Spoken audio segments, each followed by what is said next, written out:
Welcome to the BBPN podcast. I'm your host, Cadet Tank, and with me is the hooligan himself, the Scum. Aye. That was £5, right? £5? No, yeah, Ace has it. Ace. And the heretic himself, Ace Pilot. Death deal. Alright, so we are at the start of the playoffs this season. How are you guys feeling about this so far? Sad that I'm not in it. Yeah, that's pretty common amongst this group right now. I'm alright with it. I'm pretty proud of who actually qualified our Logan division. In the end, this was the season of fatality. Have you seen what the stats are for this season? That's bloody amazing. The last 7 players. I think Court division, I think one division had over 30 deaths in it. Which division was that? Had to be mine.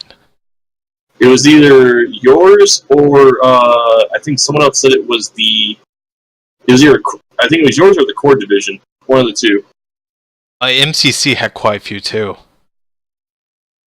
Oh, don't worry, VGP. Every division, none of them was slackers. Yeah, this season was rough. Thank God I didn't play Wood Elves. Whew. We just leave that for certain other coaches, but, take a look at what teams all got picked getting in this time.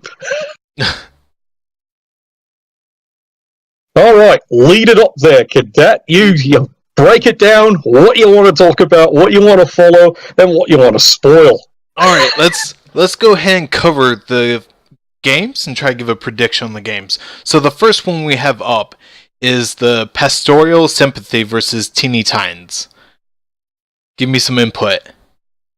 I feel sorry for the Ogres, that's all I'm going to say. No. I don't. I think that of all the teams Pastoral Sympathy could pick for their first round, this is the one they least want to face.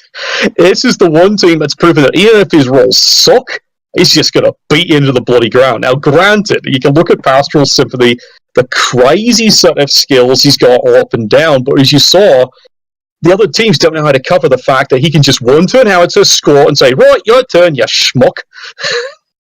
Yeah, the issue I see, though, is it's Shorts. And I think he does, if I remember correctly, has a Mighty Blow tackle Bull Centaur. So if he allows that to run rampant around his backfield, those are going to be some really hurt Snotlings very, very fast. Aye, true, but, if he sends that person back, you're going to very quickly see, the Grand Hooligans themselves are going to then come marching back to go, right, you mess one Snotling, the whole entire team will go, you know what, ignore the ball this drive, kill that one. And they probably will. Because look at his roster. He finally has 16 players, so he's got plenty to spare. But then let's go looking over Pastoral Sympathy. He's got 12, and all he's got to do is start having the death creep starting to happen. And that will be the end of it. So, this is the team he doesn't want to face first round. The one team that just doesn't care. It's just going to do a Jim Sterling pounding it on him. And then see what happens. Because can this team stop? Yes, he's got tackle. Yes, he's got all that. Bull Centaur. Well, how do you tackle someone flying through the air past you and landing? You tell me that. Doesn't happen.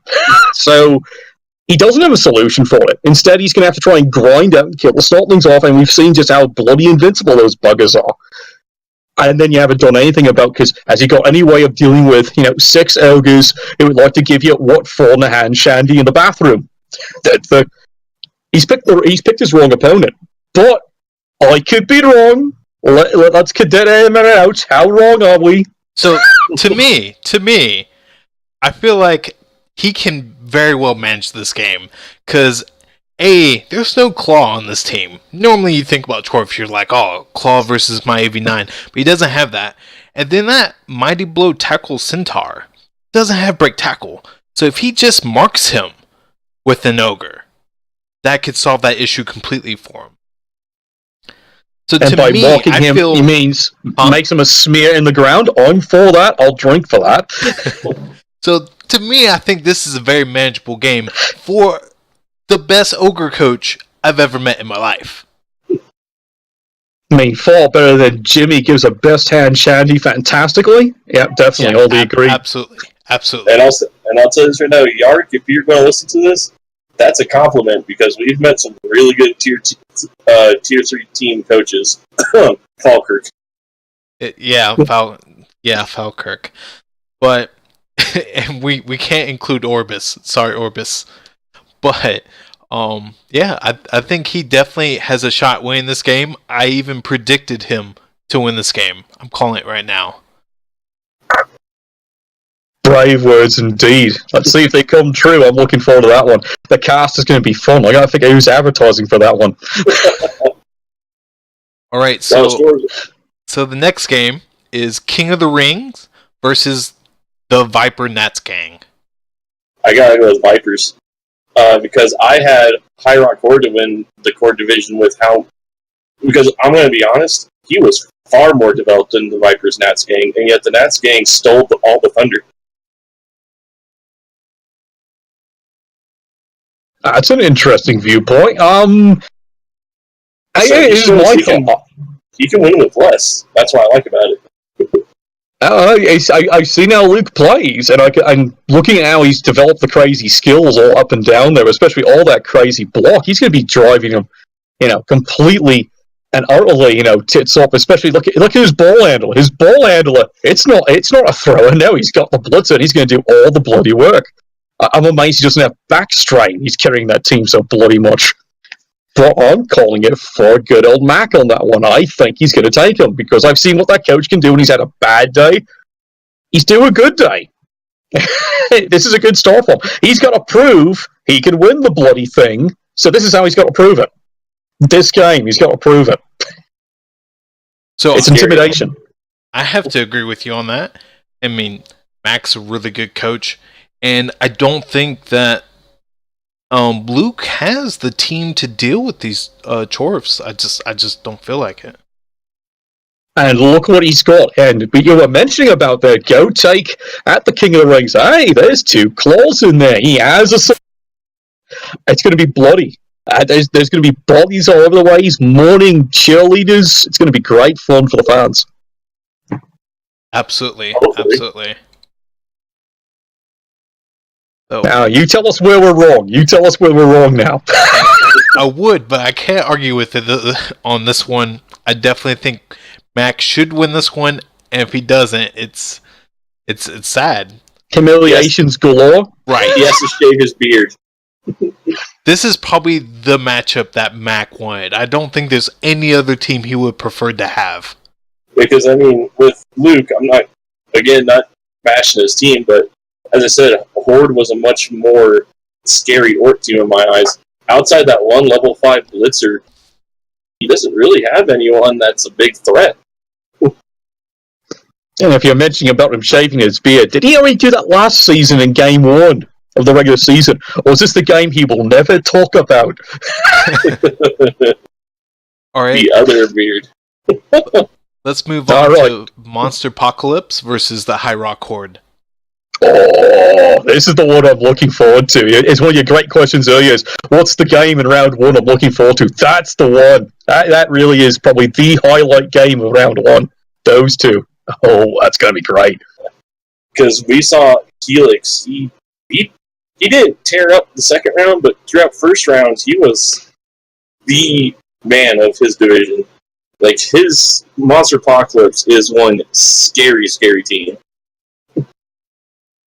You're talking about the coach, right? Not the team. Now, it's the same for either of them. No, you're absolutely right. I absolutely can't discredit that. And then you look at what the High Rock Horde have done and developed in there, including that terrifying, Ripper Jr. they've got on the front line, that so-called Black Hawk. That's not a Black Hawk. That's a space station coming right at you. But yeah, this is a match where there might be nothing left. It might be you feel lucky for whoever meets them in the next round because there's nothing left of either team. I kind of hope so. Blood. I mean, I'm sitting here looking at Helix's team. I mean, he's sitting on a level on his flesh golem. I don't know what he's going to take. Not the level 1 one, sadly. It's a level 3 at this point. The only issue I would see is he does have that level 4 werewolf, but with no Mighty Blow, who knows if Claw's going to be getting him those removals he might need to really help. This one's hard Well, that's to the call. cat knows. This one's hard to call because he's the High Rock Horde. I think is the best orc team out of all the orcs. But at the same time, Dr. Helix has such a great team. Oh yeah. To me, I will have to go with. Don't get big head, Dr. Helix, but the better coach, in my opinion, on this one, I'll go with the Doctor. I'm going for Helix, but that's because of just sheer comedy delights. He's had his bad days, he's had his good days, but he doesn't tilt. I do see one thing though that Helix might have. I do see one thing that Helix might have an advantage on though. Venereal disease? No. Besides regen, which can come in handy. Yeah, we all know your thoughts on that. What could possibly go wrong is the list, right? Regeneration. It's so okay. He's got the money for it, so maybe he goes and takes, of all things, this is crazy, he takes an Igor. No. Well, no. Surprising though, he has more guard. Helix does have one more guard than the orcs. But, I mean, the orcs don't really need that much guard. They're so strong. Oh yeah, but what I'm saying though is because he might be able to control those certain areas. Like say he tries to cage up with having 3 guard versus 2. Helix might be able to control those scrum areas where he wants to scrum, and the orcs are going to have to kind of fight and remove to get those matchups that he wants. Like I know he'll want his strength 5 orc to tie up the most important players, so they're not going anywhere. I think what it's crazy going to come down to is, and this is scary, it's going to come down to mobility. The orcs they're going to have to do a long march, and that plays right into Helix. Helix can set the fight where it is. It's going to come down to Nuffle about, well, who starts cracking who first, and then we go from there. But like I said, this is the match to watch, round 1. Very, very true. So tell me I'm calling ace for this one. Who are you calling ace? I'm gonna go with Helix. Okay. So next up, the Nerdglers, or what? Nerdglers? Whatever. Let's just call him Dave's team. All right. Dave's team versus the Blade of Cain, Hikaru's team. I'm sorry. We should all know how to pronounce it right, but once I start running into how do you want this pronounced? So go ask last year. It's Frankenstein. Yeah, right. I mean, those Blades of Cain, those are some scary developed Dark Elves. Like that, those should not be that developed. I'm just gonna say that now. Nat, you failed at killing elves this year. Well, Hikaru has literally killed half of his opponents in round 2.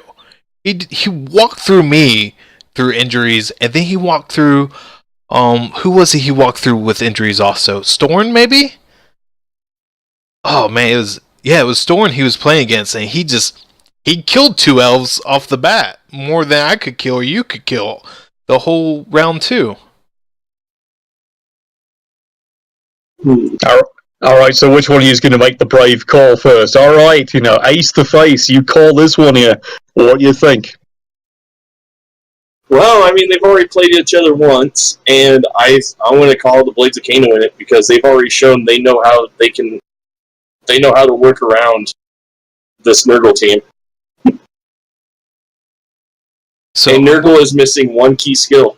They don't have a single tackle. Not a single tackle. That's going to be the thing that hurts him the most. Not a single tackle. I think what's going to hurt him most is, lots and lots of fisting anyway.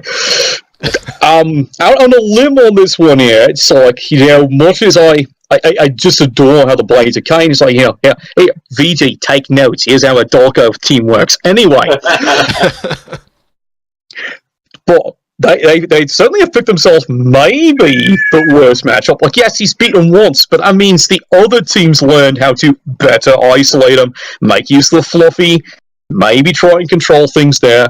There's some different skilling up here. It's going to be one of the few times like, well, your agility 4 was account for. Well, not sweet bugger at all if he uses fluffy right.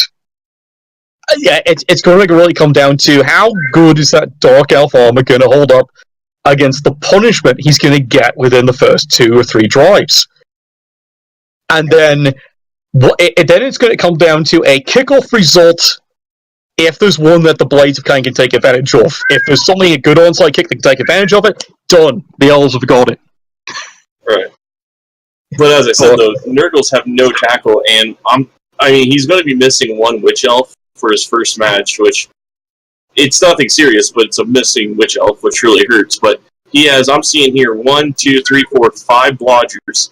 All his Witch Elf and his Blitzers, one with Mighty Blow, 2 with Tackle, and 1 with Strip Mall on top of that. If you're not able to get his key players down, even with just 1 elf, you can win. Well, there's plenty of famous person, especially the dwarves, always tell me, you don't need to, you don't need tackle if you break their bloody legs. So that's what it's going to come down to. Does he get a couple of key hits? Is he going to foul away? Well, look at him. As soon as he gets any elf down, like in the Nerd Glees, Dave's team is probably going to start fouling away, fouling early, fouling often. And look what he's marching in with, 200k. He's ready for a scrum. I almost bet 200k he might just take, a lightning bolt. But here's the crazy part. What if he goes in with 2 bribes? Then he just has to knock the port wenches down, and he just starts fouling away and doesn't care. And there's the spoiler for him. That's his strategy. If he decides to do that, that might actually bloody work. I still have Hikaru winning it. That's definitely the way I would go about it if I had to deal with those Dark Elves. But it's easier said than done. I know from experience on that one. I know that from my golden experience. I killed 3 of the buggers in one game, and he still beat my ass. All right. So, pleasure to you, but I'll go on the limb for you lot here. I'm going to Nurgle side. I'm going to remind you about that next round. All right. So the Flying Floofs versus the Castaway Rascals. I like the Rascals. Honestly. And how much did they pay you to say that? I mean, this nice bottle of Blue Walker's pretty nice, but in all seriousness, I mean, I like how Underworld plays. I think the Flying Floofs are a good elf team, but if I could find them here, I'm trying to figure out which division they were in. They're not a good elf team, they're alive. The only good elf's a dead elf. I did say that. But I mean... I'll do that one. The Castaway Rascals, I mean, if you look here, the Rascals have everyone but 2 goblins leveled up. You have, what is that, a 2 heads, big hand goblin or wrestle goblin. So he has his dodgers, he has a retriever, he has a wrestler for like a crazy block if he ever tries it. A leader thrower with block, and movement up Skaven thrower, which I'm guessing is going to be basically a pseudo gutter runner. He's missing a lineman. He has his 3 mighty blows on there with blitzers. Sadly, only 1 tackle though, which sucks. But it's a ball hawk. But if he can get his hands on him, hit them, and break their necks, plus these goblins dodging everywhere on +2, not just 1 dodge. No, they're going everywhere on +2. He's going to give the elves a real headache. But we want them to give the elves more than just a headache. We want them to give the elves an enema, for crying out loud. Alright, here's where I think I'm actually agreeing with you there, but this is where I'm worried. I hate to say it, I love Vapor. He's been paying attention to the cast, you can tell. Look at the skills he bought for the goblins. he could say, who suggested those ones? Oh, me! Well, Underworld, when you're stalking just the right combinations, this is why they've won a major, for crying out loud, and are no longer tier 3. Right hands, right mutations. Those goblins are bloody dynamite, aren't they? However, the player I think he's hurting the worst missing is that one minute alignment. That won him a game he should have absolutely lost because his opponent went, I'm perfectly safe. Oh no, you're not, love, because that bugger's on the field still. Boom, there goes the ball. He's been missing that player this game. That's a real shame because that player probably single-handed, among a few other things, would win him the game. And we've seen how the flukes, this guy's phenomenal. How he plays his team. Okay, Callisti gave him what for and a real clinic on how it can really be played, but you know what I mean. He took notes on that one.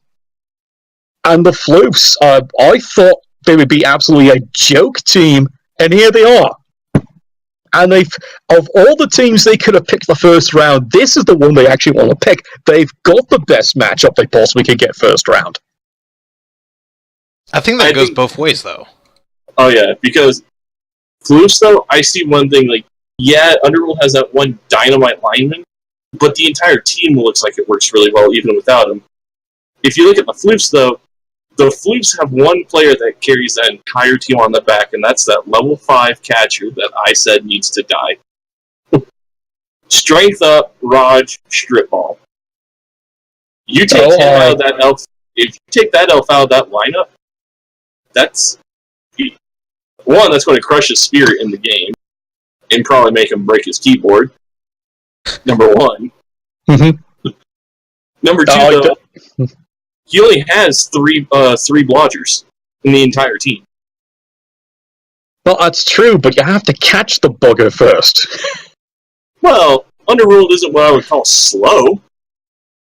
No, well, they're not exactly fast either. And again, this is where I look at the Floofs, and this is what terrifies me. Yes, you've singled out the one, absolutely must die to the snotling hit squad out there that I know is creeping around in the dugout. But look at what else he's got. 2 tacklers. Besides, there's the problem. And they can pretty much, unless he starts hurling them, Viper, we've shown, he's not afraid of throwing, a couple of gobs around the stadium. Hell, he's got a couple there. He goes, you, volunteer. Throw it that cage. Right. So I will say, though, his control, I'd like to take a claw, but I think for long term, I would have taken a different skill because he knows there's a lot of dodgy teams out there. I would have taken tentacles. True, but here's my argument.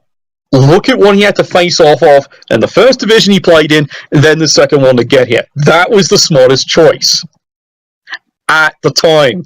Now he's got that problem. Well, what's he supposed to do? He has to plan for what he was playing against, and that's why he's here. He did it well. Now he's stuck. Because it's the one team, it's like, well, this sucks. This doesn't work against them. Okay, maybe he gets his hands on the Blitzer, but it's going to come down to how the Goblins perform. That's my prediction. How well his Goblins perform. He's going to live and die by the ones even more than the Elves are. Right. I'm still going with the Rascals. I like their team. I like how he developed them, and I feel like they're going to be able to really put a hurt on the Floofs. Well, there's where we get to disagree. I love Viper. I'll buy him a pint anytime. I'll buy him a bloody pitcher. Because, I hate Elves, but I've seen what this coach can actually do with the Floofs. He's built Vidica, and you've seen the cast. I'm going, how does he keep doing it? I have no idea. It must be that bloody ascot he wears as part of his uniform. He's got the best matchup. I'm cringing just thinking suddenly those other players with tackle are going to completely mess up Viper. That, I think, is the grim truth. Cadet, please tell me I'm wrong. You're not wrong. So I completely agree with you. Even though this is, to me, probably the best matchup for the Castaways for the first round, you're completely right. He was geared to fight dwarves, and now he has to deal with elves this round. And if he makes it through this round, elves next round. Even though I think his team could do it, I watched the cast of the Flying Floofs. And giving up your next round prediction pretty early there. What's that? Giving up your next game prediction early there. Oh, I'm sorry. And there's your perfect segue. Okay, Cadet, you get to lead explaining why you think the Diamond Dogs are about to shite all over the poor Norscan Wolves. start explaining yourself before that Snotling its squad changes its mind. So I'm basing it off of just somehow, some way, Callisti finds a way to win. I don't quite understand it, but he's found a way, even with a broke team all season, to win. And he's going to get... Well, he wasn't called the Hateful Eight for nothing this season. Yeah, and he's going to You remember that one game? I had to pause it up to demonstrate to everyone watching, going, that's 4 bloody loners. That's a new record. I haven't seen that since, actually since a championship ladder where one person did that bloody deliberately for his Skaven team. Yeah. And now he has a full roster plus 1. He's got a full roster. Someone correct that. That's an abomination in this league. He should not have a full roster. I completely agree. But he not only has a full roster, he also is going to get inducements for this game. Yeah, that's the worst part, isn't it? Yeah. That's just ridiculous to think about. He's almost top of his division by 1 loss. And we all know he loves being on top all the time. That's what I hear in the bathroom. he buys back his entire roster. He's nearly top of his division, and yet he's still somehow getting the inducements against the lower seeded team. What? And then at the same time, the lower seeded team he's pretty broke up. He's got a lot of perm injuries too. He's Brokeback Mountain, all right. Well, you can see the love among this team. Yeah. Well, I mean, and you know how Norse are. I think Norse are way even worse than Elves, because an Elf dies, it's AG4. He can still do everything an Elf can do at level 1. Norse, on the other hand, one of your key players gets hurt or injured, it's rough to replace that one key player, like a Berserker that was like level 4 or something. And he's still got the level 4 with the AV6, and this is the piling on one. So there's foul bait right there. Callisti's not going to miss that one. No. Oh, no. And wait, piling on with AV6, why does it sound like a certain war dancer that was foul bait last season? Reasons, that's why. Reasons. All right, Ace. You tell Cadet where he's wrong. You tell Cadet where he's wrong. I'm sorry, I have to agree, Callisti's going to win it. I know. I know. You can't argue with me. My heart wants to go out. I can't. It's not that I can't argue with you. It's that I can't argue with Callisti's results with a team that, as Scum said, had 4 loners on it, and he still wins games. Well, there's Callisti winning, and, well, quite frankly, that's starting to mean something. I think the Golden Apple, and this is where my league is, I've picked him to go all the way to bloody finals, and he better not bloody disappoint me this time. Yeah, and as you said, he's not going to miss that AV6 Berserker. I mean, even if he's not on the ground with piling on, you know Callisti's going to smack him. Hey, this is going to be one of the few times you're going to see Callisti actually getting into a foul match, because it's funny enough his best way to deal with it. Now, here's where it's going to get all funny, you know. But, yes. I will say this. That pile-on guy is a threat because of the tackle. I would say there's one key player, though, he should get before the Berserker. That's that kick player. Get rid of his kick. Get rid of him being able to control where the ball goes. And Elves can have a field day.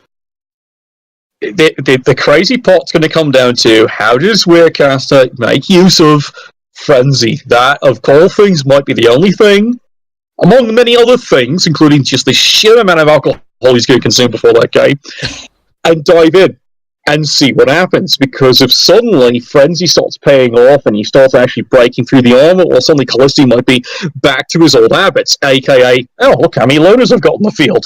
Wait, we're still in the same game. It's only the first half. Then he might have them. That the first half's going to determine it all right there. If somehow the Norse can hold it to just 1, let alone even 0, now it's, everybody. It's any given Sunday at that point. But I think with 2 key players with AV6, Kick, and then that Berserker, that he has such 2 big liabilities that Callisti is not going to. Callisti's probably slobbering at the chance to go up 2 bodies early. Don't forget about the Niggle. Oh yeah, and a niggle. So you know, timeout. That's pretty much another AV6 right there. Well, that's like a Chaos Dwarf team slobbering at going against a Goblin team game 1. We all saw how that worked out. So, Yeah. This is what I'll stand by. The Golden Apple, I don't think is subject to being cocky. No. No, I'll be fair to you, Wirecaster. I will say this. You do have one skill that can make a major difference, even though you only have one player with it. Make use of that disturbing presence. That might do it. It's Callisti, if anything else. If you look at his stats, he's got the most... Well, this is an AG4 pass. What could put... Oh, he's fumbled it again. He's got the record for the elf teams for most fumbles of incomplete passes. I had fun crunching through that stats going, really? You know, no, we're not making this up. He's got the most failed passes of any elf. And that's saying something for his team. That might be it. I mean, that might literally be it. But we'll see how the first half goes. It's going to basically sum it all up. If it's already 2-0... So let me ask just one quick question before we move on. Do you think he should sell no, she's not one available. of his players to even out the TV? That's an interesting question. Because I don't think I want to give Callisti that much TV. Yeah, because what TV sitting at... Hold on, let me go see Callisti's TV again. Callisti's 1590. So and of course, the Norskins are coming in at 1720. So nearly 200k. It's unfortunate, but well, there it is. Of course, Callisti's also coming in with extra 30k in the bank. Of course, he's going to make use of it. He's probably more likely going to spend it on, some sniffing salts and extra kegs of elven wine on the side. Or if he wants to get really cocky, a wizard. Yeah. Oh, he's not going to need it, though. Okay, maybe he does, especially if he gets a beautiful fireball in those AV6s. Oh, is that going to be a shudder? Ask Cord, how is that fireball feel? Oh my god, that fireball was horrible. And I'm back on his grudge list again. Look, I'm sorry. I felt you I've paid never for you seen too. such a beautiful fireball. Cord, I did ask for an investigation because I was told that it's against the rules to get arch wizards to your games, but... Oh man, I would have been so pissed. I would just go up and walked away. Well, that was part of Rage Week, and well, it delivered, didn't it? It did. But this is the measure of Cord. We'll get to him there. He doesn't know where to quit. No, really, he doesn't know where to quit. Right. Okay, but the thing is, Fireball's still Mighty Blow twice, right? Once on the armor roll and once on the injury roll. Yeah, but you got to admit, look at the plays it actually nailed was the ones outside the target zone. So it's even a 50% chance even hitting them in the first place. Yep. Yeah, but I'm saying that, like, say the Wolves forget he has a wizard or something, if he buys a wizard, and cages up, AV7 is still AV7. You hit him with the Fireball, especially if one of those AV6s are with it, you get a Mighty Blow on the roll, so you have a close to 50-50 chance if you hit him to break armor, and then you get the Mighty Blow on the injury. You could take out like 3 or 4 guys right then and there with a good Fireball. Anyway, enough study on that one. I think we've all called it Callisti, but our hearts are with the Norse going, please mess them up. Let's move on to the Mean Green Machine Dream versus Brickstown. You know what? Honestly, this is the game I look forward most to. Believe it or not. Why? Because look what Brickstown Varsity had to go through to get here. And they're here. That's what... Yeah, not wrong. That's one of the reasons why I love Brickstown Varsity. What they went through to get there, they proved it. They can do it. But why do they have to pick them? They beat they could actually probably, I think, beat the other org teams. This one, oh crap. Well, I mean, if we go, where's Mean Green here? So what does Mean Green have that's a real... Oh, that's not the right mission. Not without trying. I tried to remove him. I mean, I'm sitting here. Yeah, here we are. So I mean, he's sitting at 1430. He is missing a blitzer, so he's missing one guard blitzer for next game. So there's one blitzer gone. His Mighty Blow blitzer does have tackle, but that's with piling on. But that's just one blitzer with tackle, so that's probably going to be a foul target. And he does have the Blodge blitzer with sure hands, so you know he's going to be a dedicated ball runner. So he's not going to be hitting you with him.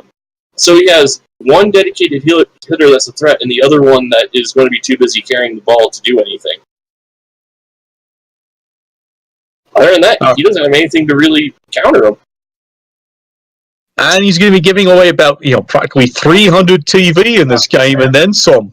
I sense, well, maybe he's going to go Zora just to he needs the body. Here's where it's the Amazons have to pick this one as their first one, and just getting there was pain. Now, the last game, sadly, was pain to get here. And now what are they going to do? They're not going to be able to replace it anytime soon. They've got to survive this game, because every single one of these Amazons taken out the pitch, that's it. He's going to be down players trying to control the rest of the drive against this absolutely dream machine of green. But you're right, though. If he trusts his mobility, and you've credited right, and look what he's gone through, you're not lying. Otherwise, he's dying. It's going to be a good match. I can see why you're looking forward to it. He's going to use his speed, and here's what's going to be fun. What does he use for inducements? And now here's the fun part. The main green dream. He's got 150k sitting in his bank. You think he's going to make use of that? No. Or maybe not. Is he going to take a chance that he's going to get through this? I think he does. And here's the other thing. This is the fun factor, for lack of a better term here. The main green dream have got the most fanatical fans. He's got 10 fan factor versus 6. So he's probably going to come in with fame, +1, maybe even +2. Oh lord, then those kickoff results against Amazons, because they're, AV7. Uh-oh. I wish my +1 fame would have helped. That's why we need to have a proper hooligan figure on the Goblin team, but we're still waiting on that patch to be allowed in. Sigh. But honestly, my take on you guys are probably going to call me crazy for this. I mean, yeah, the mean green dream looks good, but with only one tackle and missing a blitzer, and Vort's not stupid, I think the Amazons are going to win it with all the dodge. So, of course he's not. Of course he's not stupid. He didn't pick Kislev like I did. Anyway. So, let me tell you where you're wrong. I'm going to give you the best stat for this game. 8, 6, and 0. The Mean Green has not been beaten this entire season. He's been tied. He has not been beaten. So this coach knows what he's doing. And versus Amazons without a bench. Okay, they might have something of a bench. He's probably going to pick up a star player to give him one more on the bench.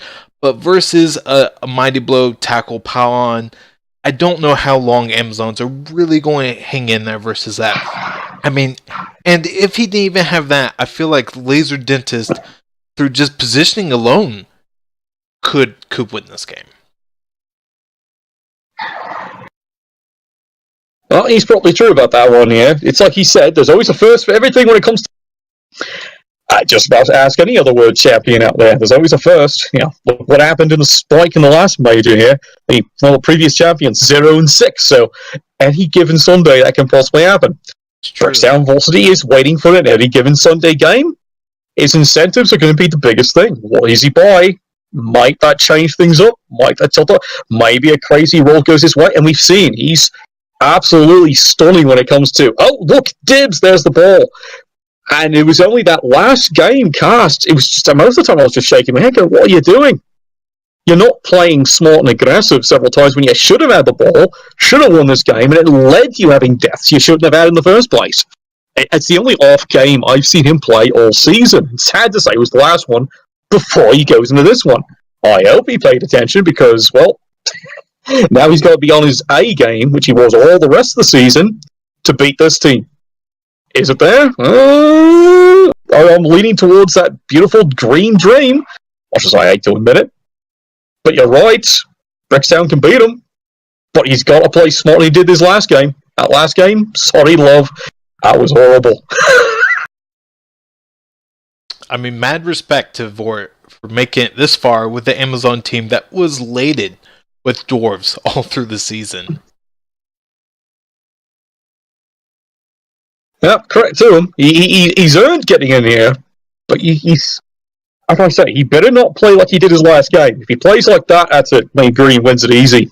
If he plays as good as he can play, whole different ball game. And that's why, as you've all said, this is a game you want to watch. Alright, so let's move on to The Grudge Bearers by Kadoris, and Not Dead Just Yet. I'm going to say now, I feel these two teams, I'm going to say now, I feel like this is going to be the most boring game of them all, because it's slow Kimry versus slow Dwarves. Nothing's going to be happening fast. Well, there's going to be a lot of things happening fast, but probably it's all going to be in the stands. Everyone's going, right, we're getting drunk. This is one of those 1-0 games. Yes, and no offense to both of you guys, but Dwarves and Kimry aren't known for their very fast, exciting play. I wouldn't be surprised if it didn't go into overtime 0-0.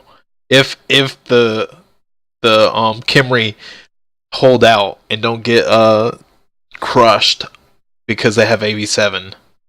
Right. And he does have 2 niggles. Oh man, no, I can't have a niggle on AB7. Oh yeah, they're skeletons, so I mean it's not like it's on like really important people, and he has a 14 deep bench. It's not like he has people that can't come in for him. That's true, but when you're in overtime on the last drive, if you lose those 2 guys, now you're down 2 players. And it doesn't matter how deep your bench is. And I have to say this to Finhill. For Nats, this has to be one of the most impressive Kimry teams I've seen through 14 games ever. I've been playing in Nats. Well, look who the coach is. That's why. He's figured out a way going, look, here's why Kimry didn't get as far as it really should. I thought last year it was going to come down to a finals between, Kimry and Ogres. It was going to be a real fight looking at the team. It wasn't there because, unfortunately, his dice rolls wasn't there. No fault of the coach on that one. It's just, the dice just aren't there. And look what Finhill has actually done with his team. He proved the clink about why he took Dark Elves so far. Now he's going, aha, challenge accepted, let's try with, Kimry. You think that may be a completely different style. No, he's taking his same beautiful, logical style, and he's built a ingenious team. He actually might make this a high-speed game of all things. Yes, I know, it's Kimry. What speed? But that's how he's going to have to try and beat the Dwarves. He might have to turn this into a speed game because, well, look what Cord's brought in here to bear, including the Death Roller. You want that Death Roller off the bloody pitch. You need to be fast. Does that mean he might have to do the craziest play of all of Kimry's playbook? A pass? Among many other things. Now, as for what Cord can do, well, Cord's just going to take him to the school of pain. Lots and lots of pain. And bless his heart, he's going to try and grind them into dust. And then it's going to come down to, does the regeneration work? If Finhill has one of those hot games with the regeneration dice, you're going to see the most frustrated dwarf coach you've seen since, well, at least last week anyway. Yeah, but I do have to say, Finhill does have one extreme weak link.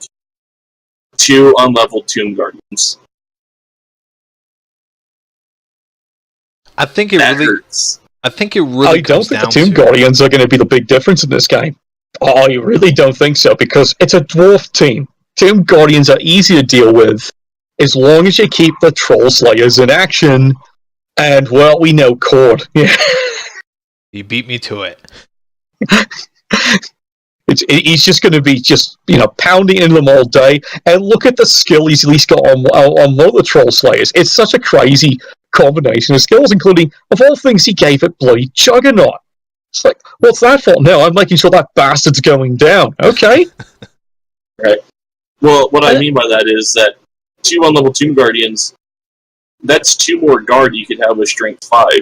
You put 4 Strength 5 guys all with guard together, it's hard for even dwarves to take them out, because you're going to need a lot of dwarves with guard just to get one of the suckers down. No, you're thinking about this the wrong way. Or a Troll Slayer, and that's why the dwarves have a Troll Slayer. And again, he does have the actual death roll out of sheer frustration, and this goes back to exactly what that brilliant golden dulcet tones cadet has actually said earlier. Yeah, he's got a new name anyway. But those 2 niggle skeletons. What can the Death Roller do? Oh, have you looked at the skill set a Death Roller comes from? Daddy player. That's if Cord uses them in that way, though. Well, I sense Cord pays attention to the broadcast, so right now he's taking notes. He's taking notes for grudges too, but he's taking notes as well on this one. Going, well, I hate you for it, but I'm going to note down that's actually a good idea. But I mean, the other big thing I could see coming in, though, is Cord sitting at 1390, or 1630. Finhell is coming in, he's going to be getting inducements. What inducements do you think Finhell could take that would make a massive difference? Because it's, again, nearly 200k. So, I mean, he's going to be able to get a wizard or anything within that range. With 50k also in the bank. So he's sitting around 200k that he could spend on inducements. Lots of choices there. Does he go with the chainsaw? Maybe. Does he actually go with the stabby shadowing skeleton? Well, maybe. It's cheaper. If he had the real money, I'd say go get Ramfoot the Third. That gives you a real fighting chance, but I don't think he's going to go that way. He's got a lot of choices. You're probably right on that one, though. It's like, where does he go with the inducements, and do they actually make a big difference in there? As for, it might even come down to, well, who's improved their stadium pretty well? Right. So, and whose stadium are they actually going to play in? It's like, okay, Last Chance Saloon, Gemry, he was planning on it, just hasn't happened yet. So this is my big deal about this game is he has the right team to deal with these Kimmery. So all you gotta do is, Ace, you were talking about guard. Guard doesn't matter if you can separate the Tomb Guardians and stick an AV9 player on him. Oh, now what goes that Tomb Guardian? Okay, he's whacking away. He doesn't have block. That increases your chances of 1-9s, and plus he's not being useful. He's not driving down the pitch, and then you can deal with the rest of the team. If you need to, if the Tomb Guardian's in the way, then you can use that Troll Slayer to remove that Tomb Guardian to get to whatever you need to do. That's my opinion about that, is the X factor is, can Cord separate the Tomb Guardians? Crazy as it sounds, that's why he's got that one juggernaut of all things, Troll Slayer. Exactly. That's his plan. Exactly. And I will say this too, though, there's also one other issue too. Does Finhell get lucky and his two Mighty Blow Tomb Guardians start breaking armor? Does Finhell get lucky? Have you seen the dates he's been on this last week or so? He always gets lucky. Especially if the Troll Slayers fail to hit those Tomb Guardians and they happen to be the Mighty Blow ones. Yeah, they're AV8, which is worse. It's not the worst in the world, but if he allows those Tomb Guardians to start smacking on him, and he loses his Troll Slayers early, that's going to turn the game on its head. Well, if he uses the Troll Slayers early, that's it. But here's the fun part. This is the crazy thing he's got with his Troll Slayers going here, is, of course, Cold's got the beer stands in his stadium, so he likes to surf because it's +1 to nail someone. Of course, if he gets stuck that way, it's not working out so well now, is it? I don't think it's going to come down to that, though. I don't imagine Cord's going to stick himself on the sideline.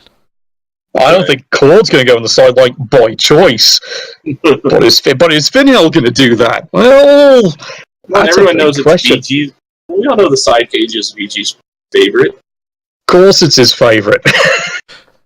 So tell me, what do you guys? Who takes this one away? All right, I'm going to lean out. I'm going to say Cord. I even picked Cord for crying out loud because, damn it, he owes me money anyway. But he can do it. But I think it's going to come down to, all right, it doesn't go into overtime. Yeah, and if does Finhell change his play style up just a bit, and that might be all it wrote. But let's give it to Cord. He's got the experience, he's got the time, and boys, he got the rage. I think you're right. I think Cord takes it. I think as long as he doesn't tilt and he doesn't start losing players like crazy, I think Cord pulls out. So you mean as long as Finhell doesn't hire a Fireball? yeah. Two instant deaths. You know what? I'll say, looking at it, I'll give it to Cord now, but I will put this caveat: if Finn does get the right inducements and they work out, he could easily make my prediction wrong. And some of us are probably saying, you know what, we also hope so. Because we've seen what this coach can do. And it'd be great to see the Camry just keep plodding on. Because again, if he gets just the right money, remember, he does have a level 2 stadium. He hasn't bought the enhancement let, and he's a low TV. Wonder what he's going to pick. Yeah. That might be the big spoiler for the poor Chorse if they get that far later on. And plus, Corey, we love you, but you all know Scum's hate for dwarves. Well, it's the principal amount of the dwarves, but this is like I said. That's the first game I've almost felt sorry for them. That was bloody brutal. All right, Cadet, walk us on out then. Before we go, let me ask you a couple quick questions. I know we're getting close. We're getting close, so let's try and knock this out in at least 10 minutes. All right. I know you already said it, but who's your dark horse for the season? For me, I'm going the Norscan Wolves is my true dark horse pick for the season, going, look what he's had. He's got a broken team, it's shattered dice, but they just don't know when to quit. No one's ever told them how to quit. Could they do it? They picked the worst matchup they possibly can. Now, a challenge, he says. So they're the biggest dark horse. This whole thing. How about you, Ace? Me, I'll go with the Amazons, because they're going to go through orcs, then possibly dwarves, then either, I'm going to say, elves, or even rascals if he's crazy enough. And then he's probably going to finish off with orcs or dwarves again. So, if he's crazy enough. Have you seen that, Coach? He has not just, crazy driving the bus, he's selling tickets. So he's going against bash your skull in, dodge and frustrate the hell out of you, back into bash your skull in. I don't know if his ABC... He might have bought the teak armor from Superfed last season, but that's going to break at some point. It has a shelf life. Alright, so I'd pick Vapor Gecko for the opposite reason. Wait till I'm ready. I think he's going to walk through, or he gets Elves this round, which is probably his better chance. And then he's going to go into Norse or Elves. And then he's going to finish off the season with probably a Dwarf team. Not sure, probably a Dwarf team. So I think he's my dark horse just because he probably has the best setup to make it. So I know we already talked about this also, but real quick, what's your best first round game? Best first round, I'm going Monster versus Iron, because someone's going to the morgue after that one, and not just the players. Okay. I went with Konyork, the Ogres versus Superfed. And what did you say yours was, Ace? Storm versus Hikari. That's right. All three are going to be must-sees. Yeah, I think no one's wrong on that one. So, this season we have 3 Orc teams. Which is the best Orc team in your opinion? Best Orc team? Auckland Raiders. Absolutely. Some would say gouged eye, but Auckland can really steal your hearts. Really, they've got custom knives just for that purpose. You mean this league? Yeah, this league. This one, not the majors. You keep walking into that one, lad. You keep walking into asking me what's the best team. Green Dream Machine. That's my Orc. They've got my heart for this one. Me, I haven't really seen much of the coach, but just from the skills alone, I think Hierarch Horde is the best Orc team in this entire championship. I can't argue with you. I think they're the best team, but I think Laser Dentist is the best coach for the Orcs. Is there a race that you're surprised did not make the playoffs this season? Me? Yeah, not Where's team the Bretonians? Where's the Bretonians? I would have expected a Bretonian, finally after all of that, would have gotten here. Where are they? Well, if you didn't see BBPN, I think Scar has your answer on that one. Oh boy, did I ever hear that one. Over and over and over again. I swear I've never had to give someone so much sympathy from my sister afterwards. Oh, and then you look how he played his last game. It showed. It could have been and should have, but his team's just not worthy of him. It really isn't. I will say the one I'm surprised of is actually Scum's Kislev, because once he figured out, oh right, the blitzers are important, he was a scary team. To me, I'm shocked to not see any Skaven. Normally, you always see one Skaven team make it, and we don't have any this season. I'm happy not to see Skaven. I love some Skaven. Yeah, so do I. On a stick over a barbecue. There you go. All right. Who is your favorite team to win the tournament? Helix. Sorry, ogres. Enough said. Okay. He's got my fanatical loyalty. Though you're gonna hate to hear it from me, the Golden Apple himself, he's my other favourite to possibly win it. I'm supporting the RBB, and in true tradition, fuck off, East Sydney. So I slightly differ from you. I also think the ogres, because of fanatical fandom, and I'm picking the other side, the Flying Floofs. Oh boy, that's fighting words between those two elf teams. I have heart for the ogres. I have heart for Yarick, but I'm being realistic. Okay. And well, he hasn't been realistic all bloody season. Look what he is. Yeah. That might be it. No one's told his team or his supporters they're going to lose. Okay, well, let's go through the brackets. What's he going to go up against? So, he's going up against an extremely dangerous Chorf team. Then he's getting another Chorf team or an Orc team. Then he's most likely getting, I want to say, Dark Elves or Necromancer. And then he might finish off with the Dwarf team at the end, if he even gets that far. I don't get what's the problem here. Again, yeah. What's the problem here? What's the problem here? If he survives? No. What do you mean if he survives? Look what happened to his team all season. It finally took till he got into the Liga division to finally it took until the second. It was literally that second playoff, that second round, and they got through. He finally had reserves again.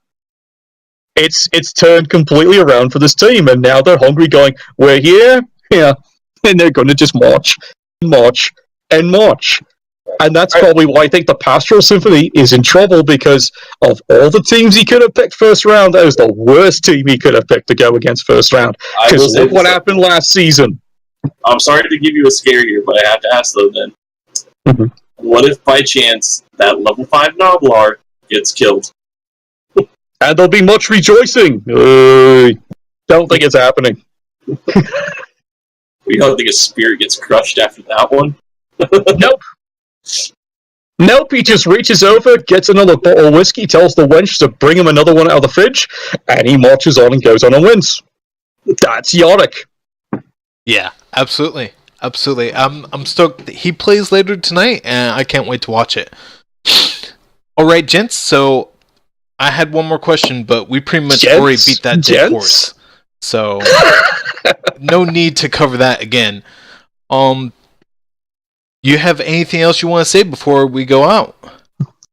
Well, you were asking us. Oh, sorry, Ace. Go ahead. You're the face. You're the one who gets all the women for us. So go ahead first. Before I head out. Do you want to share what you're going to be playing next season? Seeing that we're all out. Well, I'm personally split between halflings, if we have less than 6 dwarf teams, or wood elves, so I can have an easy season. Because I think Scum's slightly cheating, but that's just me. What? He's playing goblins? Yeah, it's so OP. No, not that he's playing goblins. No, he bribed the referee guild. He has Ed on his side this time. Oi, the referees guild is taking the field because they've had enough of you lot. And I get to be their coach because, well, reasons. Also, apparently I give his wife a good shag. Anyway, so here's my last thing going out here. Okay. Does it's like one of the great questions. Does Underworld have a chance? Hell yes. Not just the coach behind it, but that team's got a chance. Do the Amazons have a chance? Oh, Christ, what did they have to draw their first round? But that coach can do it, and that's the scary part. Just all I say, and I hope he doesn't take it wrong, look, watch your cast of what your last game was. You did it wrong, lad, because I've seen your other games. Where were you? Who was in control of your team? Because it certainly couldn't have been you.